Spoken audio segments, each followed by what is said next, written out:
आप सभी को जय मसीह की। प्रभु आप सभी को बहुत आशीष दे। आज इस वचन के द्वारा आपकी आशा और आपका विश्वास बहुत मजबूत होगा। और परमेश्वर का वचन कहता है, जो दिनों रात उसकी दोहाई देते हैं, परमेश्वर उसका न्याय तुरंत चुकाता है। तो आज आपको चाहे किसी भी कारण से आपको लग रहा है कि आपकी प्रार्थना का उत्तर नहीं मिल रहा है या परमेश्वर शांत बैठा है, ये इस समस्या से मैं कैसे आजाद होऊंगा, तो इस बात को जानने के लिए परमेश्वर आज आपसे बात करेगा। इस वचन को जरूर सुनना। आज आप जान पाओगे कि शारीरिक और आत्मिक जीवन में क्या घटनाएं घटती हैं और हमें शत्रु पर जय कैसे पानी है और हमें सामर्थ और आशीष कैसे पानी है और शैतान का सर कैसे कुचलना है और शैतान का नंगा तमाशा कैसे बनाना है कि वो हमारे सामने से भाग जाए, और शैतान की बातों को नो और परमेश्वर की बातों को यस कैसे करना है और परमेश्वर की आज्ञा को समझना कैसे है और उसके अनुसार चलना कैसे है। तो आइए अब हम वचन में चलते हैं। ये सभी वचन आपको नीचे डिस्क्रिप्शन में मिल जाएंगे। लिखा है मरकुस 10वां अध्याय और उसकी 46वीं आयत में लिखा है कि वे यरीहो में आए। मतलब कौन? ये यीशु मसीह के चेले और यीशु के लोग हैं और यीशु मसीह। और लिखा है आगे, और जब वह और उसके चेले और एक बड़ी भीड़ यरीहो से निकलती थी, तब तिमाई का पुत्र बर्तिमाई एक अंधा भिखारी सड़क के किनारे बैठा था। मतलब एक बर्तिमाई नाम का एक अंधा भिखारी है जो सड़क के किनारे बैठा करता था। तो आगे लिखा है, वह यह सुनकर कि यीशु नासरी है पुकार पुकार कर कहने लगा। अब उसको कैसे पता चला कि यीशु नासरी है?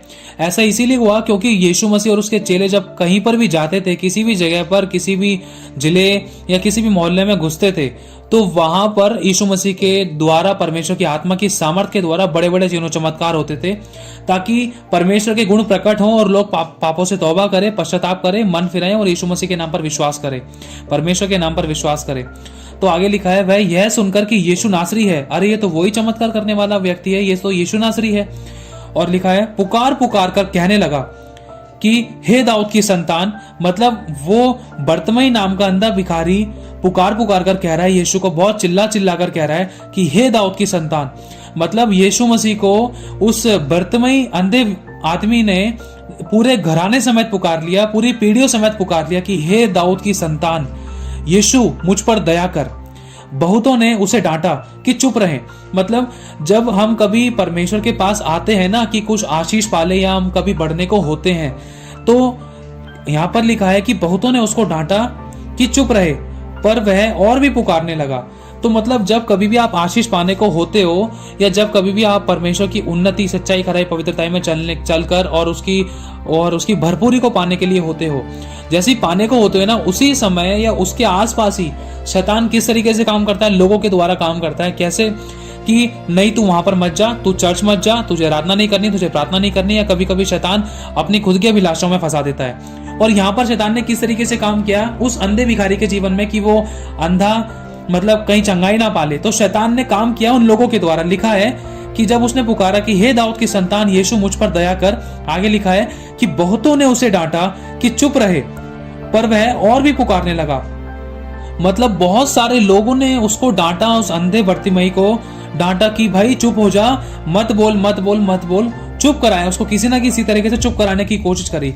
तो आगे लिखा है कि वो चुप नहीं हुआ, वह और भी पुकारने लगा। मतलब बहुत से लोग ऐसे होते हैं, मैं किसी मनुष्य पर दोष नहीं लगा रहा, लेकिन परिस्थितियां कभी कभी ऐसी बन जाती है कि अपने भी कभी कभी हमें डिमोटिवेट करते हैं। कहते हैं कि यीशु के पास जाने के बाद भी तुझे क्या मिला, अरे छोड़ दे, अरे कुछ प्रार्थना से तो कोई फायदा नहीं है, आराधना से कोई फायदा नहीं है, तेरा पति तो अब तक बदला नहीं, तेरे घर में कुछ चेंजेस तो आए नहीं, तुझे आशीष तो मिली नहीं, तेरे को बच्चे की आशीष तो मिली नहीं है, तेरी नौकरी बिजनेस तो अच्छा हुआ नहीं है, तेरे घर का कर्जा तो खत्म हुआ नहीं है, तेरी बीमारियां तो खत्म हुई नहीं है। बहुत सारे ऐसे टोन, ऐसे शब्द, ऐसे इतने सारे शब्द शैतान कभी लोगों के द्वारा बुलवाता है, या कभी कभी हमारे मन में ऐसी ऐसी बातें आती हैं कि कभी कभी लगता है कि हम उसको छोड़ दें, हम उसको पुकारना ही छोड़ दें।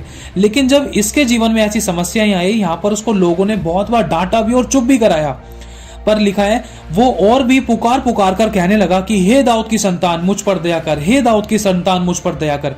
मतलब चिल्ला चिल्ला कर और दुहाई देने लगा।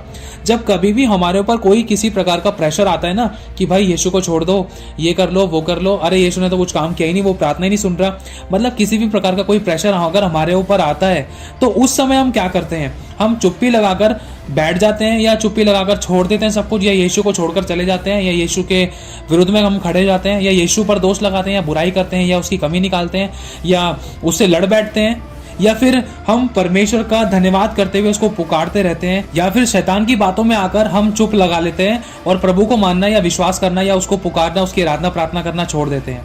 अब यहाँ पर शैतान ने इसके ऊपर इतना काम करने की कोशिश करी, मतलब कि ये चंगाई ना पा सके और ये यीशु के पास ना जा सके और ना ही यीशु उसकी आवाज को सुन सके। लेकिन इसने और जोर जोर से पुकार कर कहा कि हे दाऊद की संतान, हे दाऊद की संतान, मुझ पर दया कर, मुझ पर दया कर।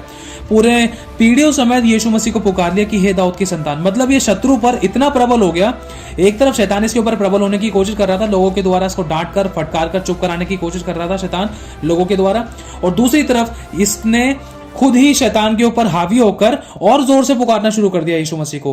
अब हम ऐसी समस्या में, ऐसी परिस्थिति में हम क्या करते हैं? हम शैतान की बातों को सुनकर चुप लगा लेते हैं या अपने परमेश्वर के विरुद्ध में लड़ने के लिए तैयार होते हैं, या फिर हम उसके ओर आस लगाकर विश्वास के साथ हम अपनी विश्वास और आशा के परमेश्वर की ओर ताक कर उसकी बाट जो होते हैं उसका हर बात में धन्यवाद करते हैं और उसको अपनी भलाई के लिए और परमेश्वर की महिमा के लिए पुकारते हैं। मतलब जब उस अंधे व्यक्ति ने यीशु मसीह को पुकारा तो यीशु मसीह पहली बार में नहीं सुन पाया, तो इसका मतलब ये नहीं कि यीशु मसीह से लड़ भिड़ रहा है या गाली गलौज कर रहा है या दोष लगा रहा है, बुराई कर रहा है या कमी निकाल रहा है परमेश्वर के वचन की या सामर्थ की या चंगाई छुटकारे की कि यीशु ने तो मेरे को चंगा किया ही नहीं। इसने हार नहीं मानी, इसने मतलब दोबारा से शैतान के ऊपर जय पाकर प्रबल हो गया। मतलब ये खुद समस्या के ऊपर प्रबल हो गया, नहीं मुझे आशीष पानी तो पानी है और देने वाला यीशु ही है, आज नहीं तो कल देगा। लेकिन इसने आजकल के बारे में नहीं सोचा, इसको पता है कि यीशु अभी निकला है, फिर पता नहीं कल किसने देखा, जब पल का नहीं पता। तो शैतान तो उसको चुप कराने की कोशिश कर रहा था लोगों के द्वारा कि तू चुप हो जा, मत पुकार उसको, मत पुकार। तू क्या करेगा, अरे तू क्या करेगा, तेरी प्रार्थना कौन सुनेगा, रहने दे, तू तो पापी है, तू तो ये है, तू तो वो है। लेकिन इसने और जोर से पुकारना शुरू किया, नहीं एक बार नहीं सुनी तो दोबारा सुनेगा वो। लिखा है उसने पुकार कर कहा और कहने लगा जोर जोर से कि हे दाऊद की संतान, मुझ पर दया कर। तब यीशु ने ठहर कर कहा, उसे बुलाओ। मतलब जब एक तरफ परमेश्वर देख रहा है ना कि मेरा बेटा कितनी देर से पुकार रहा है, इसने अभी तक हार नहीं मानी है और इसकी आशा और विश्वास अभी तक बना हुआ है, क्योंकि मैं इसकी आशा और विश्वास का परमेश्वर हूं, मैं इसकी आशा और विश्वास को टूटने नहीं दूंगा। इसने दोबारा पुकारा है, शैतान ने इसको गिराने की कोशिश करी, शैतान ने इसके मुंह पर चुप्पी लगाने की कोशिश करी, लेकिन फिर भी ये चुप नहीं हुआ। इसने और जोर से पुकारना शुरू किया मेरे बेटे को। तो पिता ये देखकर हैरान हुआ और पिता ने यीशु को कहा कि बेटा देख, कोई तुझे पुकार रहा है, पीछे मुड़कर देख, वो मेरा दास है, वो सच्चे दिल से तुझे पुकार रहा है, उसकी ओर ध्यान दे। तो लिखा है कि यीशु मसीह ने पीछे मुड़कर देखा, यीशु मसीह ठहरे और पीछे मुड़कर देखा और यीशु ने उसको बुलाया। मतलब उस अंधे भिखारी की प्रार्थना इतनी सामर्थ्य थी कि यीशु मसीह को ठहरना पड़ा और यीशु मसीह को पीछे मुड़कर देखना पड़ा और यीशु मसीह को उस अंधे भिखारी को बोलना पड़ा कि मेरे पास आ। मतलब कहने का मतलब यह है कि हमारी प्रार्थना, हमारे विश्वास, हमारी आशा में इतनी सामर्थ होनी चाहिए कि शैतान तो पटकी खा ले, शैतान तो मतलब अपने घुटने टिका ले, शैतान तो हार जाए, वरन यीशु मसीह भी मतलब बिल्कुल स्टॉप हो जाए। कहने का मतलब कि यीशु मसीह हमारी प्रार्थना और आराधनाओं को बिल्कुल भी इग्नोर ना कर सके, कि वो हमारी प्रार्थना को उत्तर जरूर दे। मतलब इस अंधे बर्तिमेई की प्रार्थना यीशु मसीह के आगे एक दीवार बन गई थी कि यीशु मसीह और आगे नहीं चल पाया। क्यों? क्योंकि यीशु मसीह ने जब परमेश्वर पिता की आवाज को सुना कि बेटा मेरे यीशु, मेरे पुत्र, देख मेरा दास पीछे बर्तिमेई तुझे पुकार रहा है, वो सच्चे दिल से तुझे पुकार रहा है, शैतान ने बहुत कोशिश करी लेकिन वो अभी भी तुझे पुकार रहा है, तू उसकी ओर ध्यान दे। तो यीशु मसीह के आगे उसकी प्रार्थना, मतलब उस अंधे बर्तिमेई की प्रार्थना एक सामर्थ्य रूप से यीशु के आगे खड़ी हो गई और यीशु आगे ना बढ़ सका। और यीशु वहीं पर खड़ा हुआ, ठहर कर यीशु ने पीछे मुड़कर देखा और कहा कि उसे बुलाओ। और लिखा है और लोगों ने उस अंधे को बुलाकर उससे कहा, ढांढस बांध। अब देखो यहाँ पर हमें सोचने वाली बात है कि जो लोग हमें रोक रहे थे, जो लोग हमारे जीवन में समस्या बन रहे थे, या जो बातें हमारे जीवन में समस्या बन रही थी, हमें प्रभु में बढ़ने से रोकती थी, आत्मा में, प्रार्थना में, वचनों में, आशीषों में, सामर्थ में, अभिषेक में और परमेश्वर के दानों वरदानों में बढ़ने से रोकती थी, जो बातें, जो पाप, जो बुराइयां और जो लोग हमें रोकते थे। अब देखो यहाँ पर लिखा है कि और लोगों ने उस अंधे को बुलाकर उससे कहा, ढांढस बांध। मतलब आपको मालूम होगा मूसा के समय में जो पानी उन लोगों को रोके हुए था, मूसा और इजरायलियों को, 24 लाख से ज्यादा जो इजरायली थे, उन लोगों को जो पानी रोके हुए था, उस पानी ने ही उन मूसा को और मूसा के लोगों को रास्ता दिया। मतलब हमारा परमेश्वर ऐसा है, अगर हम उस पर अंत तक, एंड मौके तक विश्वास रखेंगे और ना तो उसकी बुराई करेंगे वरन उसकी महिमा और हर बात में धन्यवाद करते रहेंगे, वरन उसकी बाट जोएंगे, ढांढस बांधेंगे, धीरज धरेंगे, तो जो हमारी समस्या है ना, हमारी समस्या को ही हमारा समाधान बन के खड़ा कर देगा परमेश्वर। क्यों? क्योंकि मूसा के समय में जब इजराइलियों को लेकर आ रहे थे मूसा, तो उस समय क्या हुआ, एक समुद्र, लाल समुद्र जो उनके सामने समस्या के रूप में था कि भाई अब इसके पार कैसे जाएं, ये तो समुद्र इतना गहरा। तो परमेश्वर ने समुद्र को ही दो भाग कर दिया, मतलब परमेश्वर ने समस्या को ही दो भाग कर दिया और समस्या में से ही समाधान निकाल दिया। तो जो लोग आपको रोक रहे थे, समस्या का नाम ले रहे थे, जो आपकी बुराई कर रहे थे, जो यीशु के बारे में निंदा कर रहे थे कि कहां है तेरा परमेश्वर, तेरी प्रार्थना तो कोई सुनता नहीं है, तो किसको पुकारती है, पता नहीं कहां पर लग गई है, पता नहीं किसकी प्रार्थना करती है, तूने पूजा पाठ करना छोड़ दिया है, तूने ये काम करना छोड़ दिया, वो काम करना छोड़ दिया, तू आराधना करती है, प्रार्थना करती है, तू वचन क्यों पढ़ती है। मतलब जो लोग आपको रोक रहे थे ना, उन्हीं लोगों के द्वारा परमेश्वर ने आपका रास्ता दिखाया। क्योंकि यहां पर लिखा है, और लोगों ने उस अंधे को बुलाकर उससे कहा, ढांढस बांध, उठ। मतलब जिन लोगों के द्वारा आप गिरे थे, जिन लोगों ने आपको गिराया था, जिन लोगों ने आप पर दोष लगाए थे, उंगलियां उठाई थी कि तू ऐसा है, तू यीशु पर विश्वास करता है, तूने धर्म बदल लिया, तू यहां जाता है, तू वहां जाता है, तुझे पैसा मिलता है, तेरी प्रार्थना से कुछ नहीं होता, ये तू ऐसा है, मतलब बुराइयां करी जिन लोगों ने, उन्हीं लोगों ने उठाया किसको, उस अंधे बर्तिमाई को उठाया। क्यों? क्योंकि परमेश्वर की आत्मा ने इस काम को प्रकट किया। देख, जो लोग तुझे दोष लगा रहे थे ना पहले, वो लोग आज तुझे खुद उठा रहे हैं, वो लोग खुद तेरा रास्ता बन गए। जो लोग तेरा रास्ता रोके हुए थे, वो ही तुझे आज रास्ता दिखाएंगे। देख, जिन्होंने तेरा तिरस्कार किया था, जिन्होंने तेरे पर दोष लगाया था, बुराई की थी, कमी निकाली थी, और उन्हीं के सामने देख, मैं तुझे सदा के घमंड का कारण आज मैं तुझे ठहराऊंगा। क्यों? क्योंकि तूने आखिरी सांस तक मुझे पुकारता रहा है, तूने मेरी निंदा नहीं की है, तूने मेरे विरुद्ध में कोई झूठी गवाही, तूने मेरी निंदा, तूने मेरी बुराई नहीं की है, तू आखिरी सांस तक ढांढस बांधकर तू मुझे पुकारता रहा है कि हे दाऊद की संतान, मुझ पर दया कर। तो जो लोग रोक रहे थे उस अंधे बर्तिमाई को, उन्हीं के द्वारा परमेश्वर ने रास्ता दिलवाया। तो आगे लिखा है, वह अपना कपड़ा फेंक कर शीघ्र उठा।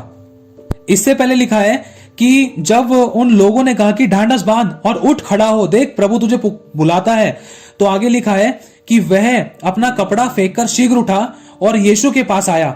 मतलब जिन लोगों ने रास्ता रोका था, वो खुद बोल रहे हैं, देख वो यीशु तुझे बुला रहा है, अरे उसके पास चले जा, हमारे लिए प्रार्थना कर, हमारे लिए प्रभु से विनती कर, हमारे जीवन में ये समस्या है। देख, परमेश्वर ने तुझे बुलाया है, तू उसकी नजर में कितना स्पेशल है, उसने तुझे बुलाया है। पूरे इतनी सारी भरी भीड़ में से यहोवा प्रभु यीशु तुझे बुलाता है। देख, तू उसके पास जा, तेरा तो उसके साथ अच्छा रिश्ता बन गया, अरे तो हमारे लिए प्रार्थना करना। कहने का मतलब, जो लोग आपको तिरस्कार करते हैं, जिन लोगों ने आपकी बुराई करी है, दोष लगाया, कमी निकाली है, जो लोगों ने आपका हंसी ठट्टा किया है, मजाक बनाया, जिन्होंने आपको इस्तेमाल किया है, आने वाले समय में वो आपको खुद ही कहेंगे कि तू अपने यीशु से मेरे लिए प्रार्थना कर देना। देख, तूने तो कहा था ना प्रार्थना से ऐसे ऐसे चमत्कार होते, तो मेरे लिए भी प्रार्थना कर देना प्लीज, बहन मेरे लिए प्रार्थना कर दे, भाई मेरे लिए प्रार्थना कर दे। वो लोग एंड मौके पर आपके पास खुद घुटने टिकाकर बोलेंगे कि मेरे लिए प्रार्थना कर। क्यों? क्योंकि इन लोगों ने भी ऐसा ही किया है। क्योंकि ये पहले अंधे बर्तिमाई को रोक रहे थे और उसको डांट कर चुप करा रहे थे। जब बाद में यीशु ने बुलाया, तो यही लोग मतलब उस अंधे बर्तिमाई को यीशु के पास ले जाने के लिए तैयार थे और उसको उठा रहे थे, उसके साथ एक क्लोजमेंट बना रहे थे कि भाई यीशु ने तो इसको बुलाया है। मतलब जो कांटे थे ना आपकी जिंदगी में, वो कांटे परमेश्वर ने फूल बना दिए। जो आपके जीवन में एक बाधा बन के खड़े हुए थे ना, उन्हीं को परमेश्वर ने एक रास्ता बना दिया आपके आगे बढ़ने का। तो आगे लिखा है, वह अपना कपड़ा फेंककर शीघ्र उठा, मतलब अपना सब कुछ छोड़ दिया। जब यीशु ने बुलाया ना इस व्यक्ति को, तो इसने अपना कटोरा, कपड़े वपड़े सब फेंक दिए, जो उसके हाथ में थे, जो उसके मतलब अगल बगल में झोली वोली में रखे थे, सब फेंक फाक कर बिल्कुल फ्री होकर कि मैं जल्द से जल्द जाऊं, ना तो मुझे कोई कपड़ा रोके, ना तो मेरा कोई कटोरा रोके, ना तो मेरी कोई समस्या मुझे रोके यीशु के पास जाने थे। क्यों? क्योंकि मुझे आज आशीष पानी है, मुझे आज उसके पास जाना है। अगर मैं जाऊंगा तो मेरा आज उद्धार होगा, मेरी समस्याओं का आज समाधान निकलेगा। क्यों? क्योंकि मुझे सेनाओं के यहोवा परमेश्वर के पुत्र यीशु मसीह ने अपने पास मुझे बुलाया है। तो उसने सब कुछ फेंक फाक कर जल्दी से भगा गया, पता नहीं फिर मौका मिले ना मिले, और यीशु के पास आया। इस पर यीशु ने उससे कहा कि तू क्या चाहता है। जब वो यीशु मसीह के पास आया, तो सबसे पहली बात यह है, यीशु ने उससे कहा कि तू क्या चाहता है। क्या यीशु मसीह को नहीं पता था कि वो अंधा है और वो ठीक होना चाहता है? फिर भी यीशु ने उससे कहा कि तू क्या चाहता है। यीशु चाहता था कि वो अपने मुंह से अपनी चंगाई के लिए अंगीकार करे। और यहाँ पर आगे लिखा है कि तू क्या चाहता है कि मैं तेरे लिए क्या करूं। मतलब खुदावन खुद पूछ रहा है इस व्यक्ति से कि बेटा मैं तेरे लिए क्या करूं। क्या हमारी प्रार्थना में इतनी सामर्थ है? क्या हमारा ऐसा समर्पण है कि खुदावन हमसे खुद उतर कर पूछे कि बेटा मैं तेरे लिए क्या कर सकता हूं, मुझे बता। ये कोई छोटी बात नहीं है, ये मत सोचना इसको पढ़ के भूल जाना, लेकिन इसको अगर आप गहराई जानोगे तो आप जान पाओगे कि सच में परमेश्वर के दिल की धड़कनों में क्या बसा है और वो हमारे जीवन में क्या करना चाहता है। वो चाहता है कि हम उसकी और गहराई में जाएं और वरन पूरा उसके अंदर डूबने पाएं। क्योंकि उसका ये ज्ञान का भंडार बहुत गहरा है। जब तक उसकी गहराई में हम नहीं जाएंगे तब तक इन बातों को नहीं समझ सकते, नहीं तो फिर पढ़कर बाहर से ऊपर से पढ़कर हम आगे बढ़ते जाएंगे, समझ नहीं आता है। फिर इसकी हमें गहराई जाननी पड़ेगी। ये छोटी बात नहीं है, बहुत बड़ी बात है, क्योंकि खुदावंद ने उससे खुद कहा है कि तू क्या चाहता है, मुझे बता कि मैं तेरे लिए क्या करूं। और लिखा है उस अंधे ने उससे कहा कि हे रब्बी, यह मैं ये चाहता हूं कि मैं देखने लगूं। फिर यीशु मसीह ने उससे कहा, चला जा, तेरे विश्वास ने तुझे चंगा कर दिया। यहां पर एक सबसे मजबूत बात यीशु ने बोली है, चला जा कि तेरे विश्वास ने तुझे चंगा कर दिया।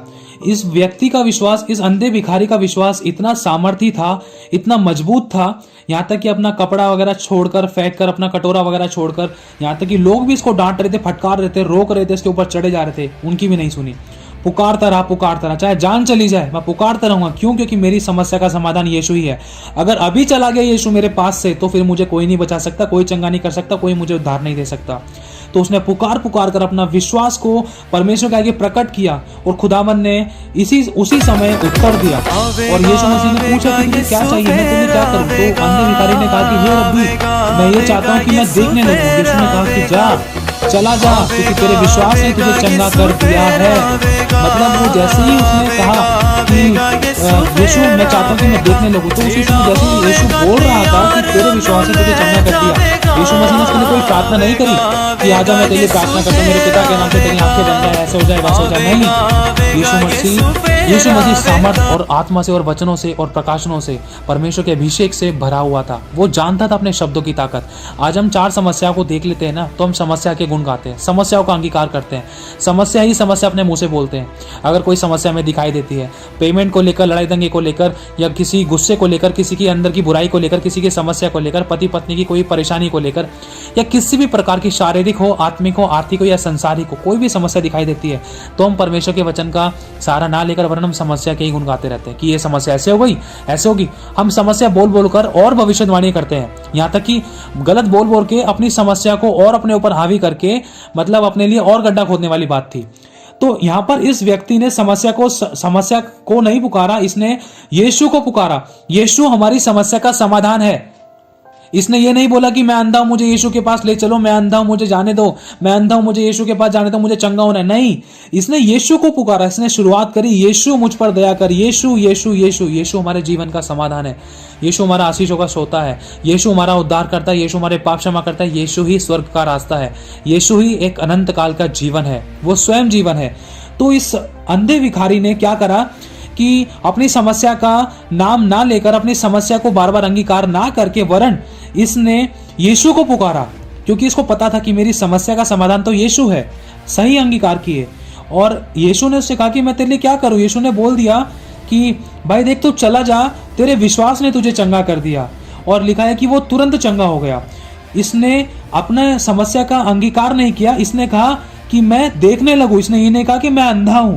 इस बात को समझने की कोशिश करना कि जब यीशु मसीह ने इससे पूछा कि मैं तेरे लिए क्या करूं, मुझे बता तू क्या चाहता है, तो इसने ये बोला कि प्रभु मैं चाहता हूं कि मैं देखने लगूं। इसने ये नहीं कहा कि मैं अंधा हूं।